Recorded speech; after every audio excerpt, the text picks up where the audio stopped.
इसका नाम शशि रखते हैं।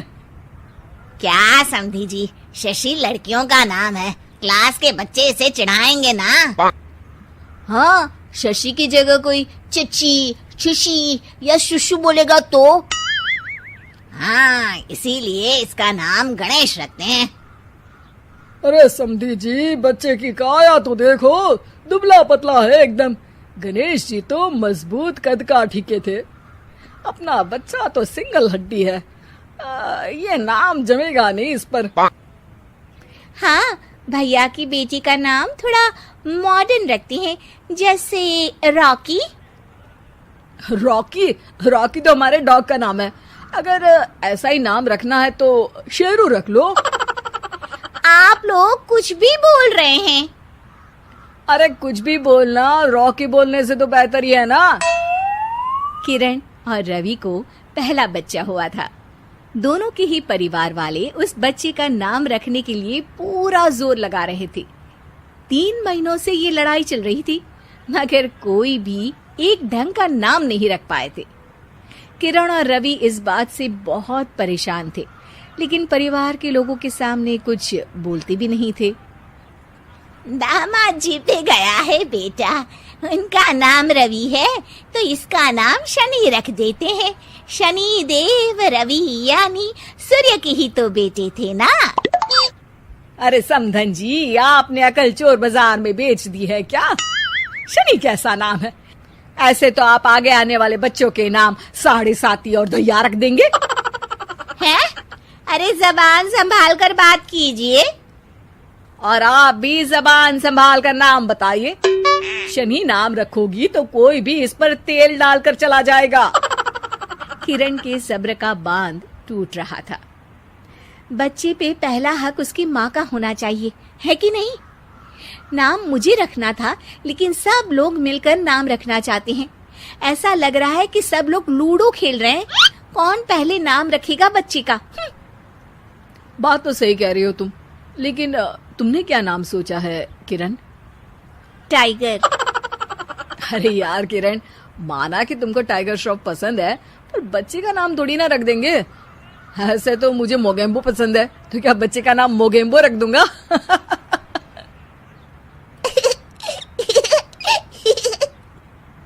हाँ हाँ, मोगेम्बो नाम ही रख देते हैं। देखो तो, सुन के मोगेम्बो खुश भी हो गया। अरे मजाक छोड़ो, देखो मैं पंडित को बुला रहा हूँ, सबको इकट्ठा करके एक नाम डिसाइड कर लेंगे, ठीक है? पंडित जी घर आते हैं और उनके साथ सब बच्चे का नाम रखने के लिए इकट्ठा हो जाते हैं। पंडित जी, वैसे तो नाम हम सोच चुके हैं, लेकिन आप भी कोशिश कर ही लीजिए। नाम तो हम भी सोच चुके हैं, दिग्विजय नाम रखेंगे। ऐसा नाम रखो जो मुंह में ना अटक जाए, कोई ऐसा नाम हो जो झट से मुंह से निकले। तो ऐसा करते हैं, दांत नाम रख देते हैं, जल्दी से मुंह से निकलेगा ना। चुप हो जाओ बेटा, मुंह से दूध जैसी बातें नहीं निकाल सकते तो कम से कम गोबर जैसी बातें भी मत निकाला करो। यजमान लड़िए मत, काम खत्म करना है और मुझे और भी दान लेने मेरा मतलब है नाम रखने जाना है। अभी सुबह से एक बच्चे का नाम मुन्नी रख कर आया हूँ। हैं? अरे पंडित जी, ये तो नाम ही बदनाम है। ऐसा नाम रखते हैं अगर आप तो रहने ही दीजिए। अरे नहीं नहीं, उनका बजट कम था, बजट बढ़ता तो नाम भी बड़ा रख देता। यार विकी नाम रख देते हैं ना। अरे यार, आप ये रॉकी, विकी, आलू टिक्की, काजू चिकी जैसे नाम क्यों रखना चाहती हो इसका? ये बच्चा है, कोई खाने की चीज थोड़ी ना है। हम इस बच्चे का नाम मनहूस रख देते हैं। अरे क्यों? इसके आते ही कितनी लड़ाइयाँ हो रही हैं घर में। चुप रहो बहू, बच्चे के लिए गुस्से में कुछ भी मत बोला करो। आप मेरी बेटी से अच्छे से बात कीजिए। हाँ हाँ हाँ करती हूँ। श्री श्री 1008 बहुदेवी जी, कृपया करके क्रोधित होकर शिशु के बारे में बुरे शब्दों के प्रयोग से बचें। अरे मेरी लड़की को ताने मत मारिए आप। तो फिर कोई गाना ही मार दूं? बताइए कौन सा गाना मारूं? कुछ कुछ होता है, या फिर दिल तो पागल है। आपसे तो मुंह मिलाना ही बेवकूफी है। सब लोग नाम को लेकर बहस करने लगते हैं। इस शोर शराबे से परेशान पंडित जी बोल पड़ते हैं। लड़के का नाम रखने में मत होइए परेशान, मेरे पास है इसका एक समाधान। ना लड़के वालों की ना लड़की वालों की मर्जी चलेगी।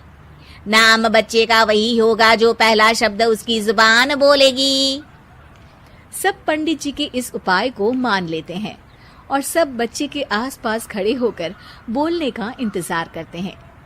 बच्चा थोड़ी देर में बोल उठता है। माँ, माँ। मामा बोला, मामा बोला। तो क्या इसका नाम मामा ही रख दें? बात तो यही हुई थी कि जो पहली बात बच्चे के मुंह से निकलेगी वही रख देंगे। बस पंडित जी ने बच्चे का नाम मामा रख के सबको मामू बना दिया। उस दिन के बाद से उस बच्चे का नाम पड़ गया मामा शर्मा। सब इस नाम पे बहुत पछताए, लेकिन अब पछताए क्या होत जब नाम पड़ गया मामा। शिक्षा, कोई भी जरूरी काम शांति से मिलकर करना चाहिए, वरना अनचाहे परिणाम के साथ समझौता करना पड़ता है। भाभी जरा मेरा टिफिन दे दो, कॉलेज के लिए लेट हो रही हूँ। ये ले बेटी तेरा टिफिन। तभी रमन भी वहां आ जाता है। माँ, तुम अकेले ही सारा काम क्यों कर रही हो? प्रतिज्ञा कहाँ है? तुम्हें उसकी फिटनेस का तो पता है ना, बैकयार्ड में एक्सरसाइज कर रही है। फिटनेस और एक्सरसाइज वगैरह ठीक है, लेकिन उसे घर के काम में तुम्हारी मदद भी तो करनी चाहिए। अरे ठीक है, सीख जाएगी। जब तक मैं हूं तुम्हें किस बात की फिक्र? हाँ। इसके बाद रमन और उसकी बहन दोनों घर से निकल जाते हैं और सास घर के कामों में व्यस्त हो जाती है। वहीं दूसरी तरफ प्रतिज्ञा अपनी एक्सरसाइज पूरी करके थकी हुई गार्डन में ही बैठ जाती है। आज तो पूरे 2.5 घंटे एक्सरसाइज कर ली। Now I am tired. थोड़ी देर आराम करके फिर शाम को योगा करूंगी। प्रतिज्ञा अपने कमरे में जाकर सो जाती है। सुबह से शाम हो जाती है। रमन और रेखा भी घर वापस आ जाते हैं, पर प्रतिज्ञा अभी तक कमरे से बाहर नहीं निकलती, जिस पर एक बार फिर अपनी माँ को अकेले काम करते हुए देखकर रमन उनसे कहता है, माँ, तुम हर समय अकेले काम में लगी रहती हो, आखिर प्रतिज्ञा पूरा दिन करती क्या है? बेटा, वो थक कर आराम कर रही है, आ जाएगी। तुम हाथ मुंह धोकर डिनर करने आ जाओ। रमन बिना कुछ बोले वहां से चला जाता है। थोड़ी देर बाद वो सब डिनर करने बैठते हैं, तभी प्रतिज्ञा भी वहां आ जाती है और डिनर में बने खाने को देखकर बोलती है, मम्मी ये क्या, सब कुछ तला भुना बनाया है। ऐसा खाना आप सब और मेरी हेल्थ के लिए कितना खराब है। प्रतिज्ञा, तुम खुद कभी माँ की मदद करती नहीं और ऊपर से खाने में नुक्स निकाल रही हो। अरे बहू, हम सबकी हेल्थ के बारे में ही तो सोच रही है। बहू, मुझे ना वो डाइट वाला और बिना घी तेल का खाना बनाना आता नहीं। कुछ नहीं होता मम्मी, वो भाभी बना लेगी। आखिर इतनी फिटनेस फ्रीक है, डाइट फूड बनाना भी जरूर आता होगा। वो सब डिनर करके सोने चले जाते हैं। अगली सुबह फिर हमेशा की तरह प्रतिज्ञा अपनी एक्सरसाइज और योगा करने लगती है और उसकी सास घर का सारा काम, जिसे करते हुए अचानक उनकी तबीयत खराब हो जाती है और सीने में दर्द शुरू हो जाता है। मर गई बहू। रमन, अरे कोई तो सुनो। और इसी बीच वे बेहोश हो जाती हैं। सास की आवाज सुनकर प्रतिज्ञा और उसका पति भागते हुए रसोई में आते हैं, जिसके बाद उन्हें लेकर अस्पताल जाते हैं। डॉक्टर प्रतिभा की सास का चेकअप करके कहते हैं, अरे इनका कोलेस्ट्रॉल लेवल तो बहुत हाई है और दिल भी कमजोर होता जा रहा है। इनका लाइफस्टाइल और खाने पीने की आदत बदलनी होगी। सिर्फ light and non oily food ही खाना है और कुछ समय तक पूरा रेस्ट, साथ में कुछ एक्सरसाइज या योगा करे तो अच्छा रहेगा। पूरी जांच के बाद डॉक्टर उन्हें घर भेज देते हैं। अब घर का सारा काम प्रतिज्ञा को करना पड़ता है, जिससे वो अपनी सास के साथ पूरे घर को डाइट फूड खिलाना शुरू कर देती है। प्रतिज्ञा, ये क्या बेस्वाद और फीका खाना है, मैं ये सब नहीं खाने वाला। हाँ भाभी, बीमार तो मम्मी है, फिर हम ऐसा खाना क्यों खाएं? प्रतिज्ञा किसी की बात पर कोई ध्यान दिए बिना सास को बढ़िया एक्सरसाइज कराने के साथ कुछ ना कुछ गड़बड़ करते हुए घर का काम करती रहती है। एक शाम रमन प्रतिज्ञा से चाय मांगता है। ये लीजिए, पर मैंने इसमें चीनी थोड़ी कम डाली है। रमन चाय पीता है और तुरंत ही उसे दोबारा कप में पलट देता है। अर्र, कौन सा जहर है? अरे जहां खाने में नमक डालना होता है वहां डालती नहीं और इसमें नमक ही नमक भर दिया। उई माँ, सॉरी, मैं दूसरी चाय बना देती हूँ। अरे रहने दो, तुमसे फिटनेस का ध्यान रखने के अलावा और कुछ नहीं हो सकता। इसके बाद प्रतिज्ञा कपड़े धोने जाती है, जिसमें वो रंगीन और सफेद सब कपड़े एक जगह मिक्स कर देती है, जिससे एक कपड़े का रंग दूसरे पर चढ़ जाता है और उसी वजह से रेखा की नई ड्रेस खराब हो जाती है। भाभी, ये आपने क्या किया? मेरी नई ड्रेस थी, सारी खराब कर दी। सॉरी रेखा, मुझे पता नहीं था और मैंने सारे कपड़े एक साथ ही वॉशिंग मशीन में डाल दिए। जहां एक तरफ प्रतिज्ञा घर के हर काम में रोज कोई ना कोई ब्लंडर करती, वहीं सास को एक्सरसाइज कराने और हेल्दी फूड खिलाने में कोई कमी नहीं छोड़ती, जिस वजह से जल्द ही उसकी सास पहले से भी अच्छी हो जाती है। हेल्दी फूड तो ठीक है, पर बहू आज हम खीर बनाएंगे। मम्मी, मुझसे खाना तो ठीक तरह बनता नहीं, खीर कैसे बनाऊंगी? और अगर अच्छी नहीं बनी तो रमन गुस्सा हो जाएंगे। अरे कोई गुस्सा नहीं होगा, और देखना खीर भी बहुत स्वादिष्ट बनेगी। प्रतिज्ञा की सास उसके साथ रसोई में जाकर उसकी मदद करते हुए खीर बनाना सिखाती है, जिसे खाकर रमन तारीफ करते हुए कहता है, वाह क्या टेस्टी खीर बनी है, मजा आ गया आज तो। आज ये खीर प्रतिज्ञा ने बनाई है। क्या बात, आखिर तुम खाना बनाना सीख ही गई? पूरा तो नहीं सीखा, पर सीख रही हूँ। और इसमें मैं अपनी बहू की बिल्कुल वैसे ही मदद करूंगी जैसे इसने एक्सरसाइज करने में मेरी मदद की। अब प्रतिज्ञा घर के काम में सास की मदद करने लगती है और उसकी सास एक्सरसाइज में प्रतिज्ञा को कंपनी देने लगती है, जिस पर दोनों सास बहू की जोड़ी को देखकर रेखा और रमन भी इंस्पायर हो जाते हैं।